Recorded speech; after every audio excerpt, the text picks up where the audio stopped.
ಎಂಬು ಬಾ ಇರ್ಲಕ್ಕ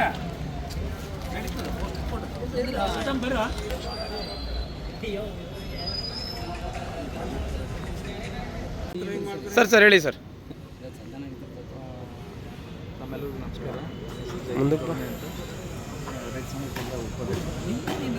ಈಗ ತಮ್ಮ ಮುಖಾಂತರ ಇದು ಕರ್ನಾಟಕ ನೀರಾವರಿ ಇಲಾಖೆ ಏನಿದೆ ಸರ್ಕಾರಕ್ಕೆ ಗಮನಕ್ಕೆ ಬಯಸೋದೇನಂತಂದ್ರೆ ಭೂ ಸ್ವಾಧೀನ ಕಾಯ್ದೆ ಪ್ರಕಾರ ಎಲ್ಲ ರೈತರ ಜಮೀನುಗಳು ನಾನಾ ಪ್ರಾಜೆಕ್ಟ್ನಲ್ಲಿ ಗಂಡ್ರನಾಲ, ಬೆಣ್ಣೆತೋರ, ಅಮರ್ಜ, PLI ಇಂಥವು ಪ್ರಾಜೆಕ್ಟ್ ಮತ್ತು MI ಮೈನ್ ಇರಿಗೇಷನ್ ಪ್ರಾಜೆಕ್ಟ್ ಮತ್ತು ರೈಲ್ವೆ ಇಲಾಖೆ ಏನಿದೆ ಇದು ನ್ಯಾಷನಲ್ ಹೈವೇನಿಂದ ಏನು ಭೂ ಸ್ವಾಧೀನ ರೈತರು ಮಾಡ್ಕೊಂಡಿದ್ದಾರಲ್ಲ, ವೈಜ್ಞಾನಿಕವಾಗಿ ಮಾಡ್ಕೊಂಡು ಭೂ ಸ್ವಾಧೀನ ಕಾಯ್ದೆ ಪ್ರಕಾರ ಮಾಡಿಕೊಂಡ್ರು ಸಹ ಆದರೆ ಇದುವರೆಗೂ ರೈತರಿಗೆ ಅಂದ್ರೆ ಭೂ ಪರಿಹಾರ ಇನ್ನೂ ಸಂದಾಯ ಮಾಡ್ತಾಯಿಲ್ಲ. ಇದು ಏನಾಗ್ಯದ, ರೈತರು ಹೊಲ ಅಂದ್ರೆ ಅವರು ಉದ್ದೇಶಪೂರ್ವಕವಾಗಿ ಜನರಿಗೆ ಸಮಸ್ಯೆ ಬಗೆಹರಿಲಿಕ್ಕೆ ಒಂದು ಮಾರ್ಗೋಪಾಯ ಆಯ್ತು ಅಂತೇಳಿ ಅವ್ರು ಜಮೀನು ಕೊಟ್ಟಾರ, ಯಾವುದು ಪ್ರೊಟೆಸ್ಟ್ ಮಾಡೋದೇ ಕೊಟ್ಟಾರ. ಅದೇ ಸೈಮಲ್ಟೇನಿಯಸ್ ಅಂದರೆ ಭೂ ಸ್ವಾಧೀನ ಮಾಡ್ಕೊಂಡಂಥ ಅಧಿಕಾರಿಗಳು ರೈತರಿಗೆ ಕರೆಕ್ಟಾಗಿ ಇದು ಇನಿಷಿಯಲ್ ಡೆಪಾಸಿಟ್ನು ಮಾಡ್ತಾಯಿಲ್ಲ. ಇನಿಷಿಯಲ್ ಡೆಪಾಸಿಟ್ ಅಂದರೆ ಒಂದು ಪ್ರಾಜೆಕ್ಟ್ ಅದು ಒಂದು ಫೈಲ್ ಮುಂದುವರಿಬೇಕಾದ್ರೆ ಇನಿಷಿಯಲ್ ಡೆಪಾಸಿಟ್ ಮಾಡಬೇಕು, ಅದಕ್ಕೂ ಮಾಡ್ತಾಯಿಲ್ಲ. ಅವಾರ್ಡ್ ಆದ ನಂತರ ಭೀ ರೊಕ್ಕ ಕೊಡ್ತಾಯಿಲ್ಲ. ಆಮೇಲೆ ಕೋರ್ಟ್ನಾಗ ಜಜ್ಮೆಂಟ್ ಆಗಿ EP ಹಾಕಿದ್ರು ಸಹ ಇನ್ನವರೆಗೆ ರೈತರಿಗೆ ಯಾವುದೇ ದುಡ್ಡು ಸಿಕ್ಕಿಲ್ಲ. ಹಾಗಾಗಿ ರೈತರು ಅಟ್ಯಾಚ್ಮೆಂಟ್ ತೊಗೊಂಡ್ರು ಇನ್ನೂ ದುಡ್ಡು. ಹಾಗಾಗಿ ರೈತರ ಸಮಸ್ಯೆ ಏನದ, ಇದು ಕಗ್ಗಂಟಾಗಿ ಕುಂತದ. ಇದು MD ಆಫೀಸ್ದವ್ರ ಬಳಿ ಹೋದ್ರೂ ಅವರು ಇಲ್ಲದೊಂದು ಕ್ವಾರಿ ಹಾಕ್ತಾರೆ. ಒಂದು ಸಾಮಾನ್ಯ ಒಂದು ಅವಾರ್ಡ್ ಆದ ನಂತರ ಹೋದ ನಂತರ ಅಲ್ಲಿ MDಗೆ ಅನುದಾನ ರಿಲೀಸ್ ಮಾಡಂತ ಹೇಳಿದ್ರು, ಧಾರವಾಡದವ್ರು ಕಳಿಸ್ತಾರೆ. ಅವ್ರು ಏನು ಮಾಡ್ತಾರೆ, ಸಿಂಪಲ್ ಆಗಿ ಕ್ವಾರಿ ಹಾಕೋದು ಕಟ್ಟು ಕಳಿಸ್ಲತ್ತಾರ. ಇದು ಅದು ಬೇಕು ಇದು ಬೇಕು, ಅದು ಎಲ್ಲ ಫುಲ್ಫಿಲ್ ಮಾಡಿದ್ರು ರೊಕ್ಕ ಕಟ್ತಾ ಇಲ್ಲ.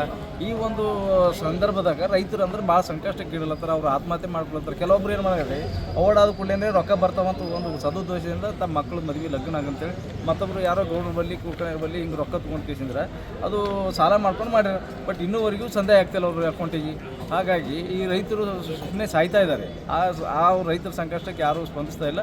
ಹಾಗಾಗಿ ತಮ್ಮ ಮಾಧ್ಯಮ ಮುಖಾಂತರ ಕಳಕಳಿಯಿಂದ ಎಲ್ಲ ನಿಗಮದವರಿಗೆ, MDದವರಿಗೆ, ಅದು ಧಾರವಾಡದವರಿಗೆ, ನಮ್ಮ ಭೂ ಸ್ವಾಧೀನ ಇಲಾಖೆಯವ್ರು ಇರ್ತಾರಲ್ಲ ಇವರಿಗೆಲ್ಲರಿಗೆ ಒಂದು ಮನವಿ ಏನಂತಂದ್ರೆ ಆದಷ್ಟು ಬೇಗನೆ ಆ ರೈತರಿಗೆ ಸಂದಾಯ ಮಾಡಬೇಕು ಕಾರಣ. ಅದು ಎಟ್ ದ ಸೇಮ್ ಟೈಮ್ ಅಂದರೆ ನೀವು ಕ್ಯಾನಲ್ ಏನು ಮಾಡಿರಿ ವೈಜ್ಞಾನಿಕವಾಗಿ ಮಾಡಿದ್ರು ಬಿಟ್ಟರು ಅದು ನಿಮ್ಮ ಮಾಹಿತಿ ಟ್ಯೂಬ್ ಲೆವೆಲ್ ಮಾಡಿಲ್ಲ. ಅದು ಕೆಲವೊಂದು ಸಲ ಅದು ಸೌಕರ್ಯ ಇರುತ್ತೆ ನೀರು. ಆ ಕ್ಯಾನಲ್ ಹತ್ತು ಕೇಸಿನ ಏನು ಅಲಾಂಗ್ ಸೈಡ್ದು ಕ್ಯಾನಲ್ ಕೆಳಗಡೆ ಇರ್ತಾವಲ್ಲ ರೀ, ಆ ನೀರು ಬಿಟ್ಟಾಗ ಪೂರಾ ತೆಳಗಿನ ಹೊಲ ಅಂದ್ರೆ ಪೂರಾ ವೇಸ್ಟ್ ಆಗುತ್ತೆ. ಅವ್ರಿಗೆ ಭೂ ಸ್ವಾಧೀನ ಮಾಡ್ಕೋಬೇಕು. ಯಾಕಂದ್ರೆ ಅವ್ರದ್ದು ಸ್ವ ವಿಷಯದಿಂದ ಅವ್ರು ಹೊಲ ಹಾಳು ಮಾಡ್ಕೊಳ್ತಿಲ್ಲ. ಯಾಕೆ ನಿಮ್ಮ ಹೊರಗಿನಿಂದ ಅಂದ್ರೆ ಆ ರೈತರು ಬೆಳೆ ಅಂತ ಬೆಳೆ ಆಗ್ತಿಲ್ಲ. ಯಾಕಂದ್ರೆ ಹಮೇಶ ನೀರು ಇದ್ದ ಮೂಲಕ ಜೀತ ಹಿಡಿತದೆ ಅವ್ರ ಜಮೀನು. ಅವ್ರು ರೈತರಿಗೆ ಅಂದರೆ ಬೆಳೆ ಬೆಳೀಲಿಕ್ಕೆ ಆಗಲ್ಲ. ಹಾಗಾಗಿ ಅದು ಅವ್ರ ಆದಾಯಕ್ಕೆ ಅಲ್ಲಿನೂ ಕೊಡಲಿ ಪೆಟ್ಟು ಬೀಳತ್ತದ. ಈಗ ಭೂ ಸ್ವಾಧೀನ ಮಾಡಿಕೊಂಡ್ರೆ ಅದನ್ನು ಕೊಡಲಿ ಪೆಟ್ಟ.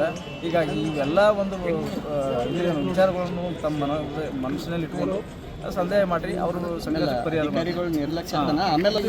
ಇನ್ನೊಂದು ಇಂಪಾರ್ಟೆಂಟ್ ವಿಷಯ ಏನಪ್ಪ ಅಂತಂದ್ರೆ ಈ ಬೆಣ್ಣೆತರ ಇಲಾಖೆದಾಗಲಿ ಎಲ್ಲ ನಮ್ಮಲ್ಲಿ ಗುಲ್ಬರ್ಗ ಡಿಸ್ಟಿಕ್ದಾಗ ಏನು ನಿಗಮಗಳು ಇದು ಸಬ್ ಡಿವಿಷನ್ ಅವಲ್ಲ ರೀ, ಅವ್ರು ಭಾಳ ವರ್ಷದಿಂದ ಇಲ್ಲೇ ಕುಂತಾರೆ. ಆಮೇಲೆ ಲೋಕಲ್ದವ್ರ ಅವ್ರಿಗೆ ಎಲ್ಲ ಲೋಕಲ್ ಲೀಡರ್ಗಳು ಅವರಿಗೆಲ್ಲ ಪರಿಚಯ ಇರ್ತಾರೆ. ಅವರು ಎಲ್ಲ ತಿನ್ಬೇಕು ಏನೇನಂತ ಎಲ್ಲ ಸೂಕ್ಷ್ಮವಾಗಿ ಬರ್ತದ.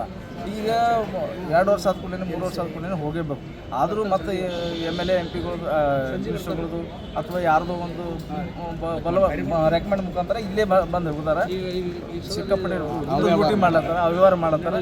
ಅಂಥವ್ರಿಗೆ ಅಂತ ಆದಷ್ಟು ಬೇಗನೆ ಇಲ್ಲಿನ ಜಾಗ ಖಾಲಿ ಮಾಡಿಸ್ಬೇಕು. ಅಲ್ಲಿ ನೋಡ್ರಿ, ನಾವು ನಮ್ಮ ಭಾಗದ ರೈತರು ಭಾಳ ಗರೀಬರು ಇದ್ದೀವಿ. ಯಾಕಂದ್ರೆ ನಮ್ಮ ಒಳ್ಳೆ ಮನುಷ್ಯರು ಯಾವುದಕ್ಕೂ ಪ್ರೊಟೆಸ್ಟ್ ಮಾಡಲ್ಲ. ಮಂಡ್ಯ ಮೈಸೂರು ಕಡೆ ಹೋದ್ರೆ 1 ಇಂಚ್ ಜಮೀನು ಬಿಡಂಗಿಲ್ಲ ರೀ ಅವರು. 1 ಇಂಚ್ ಜಮೀನು ಭೂ ಸ್ವಾಧೀನ ಮಾಡ್ಕೊಂಡ್ರೆ ಅದು ಇಡೀ ಪ್ರಾಜೆಕ್ಟೇ ಬಂದಾಗಂಗೆ ಮಾಡ್ತಾರೆ, ಸ್ಟ್ರೈಕ್ ಮಾಡ್ತಾರೆ.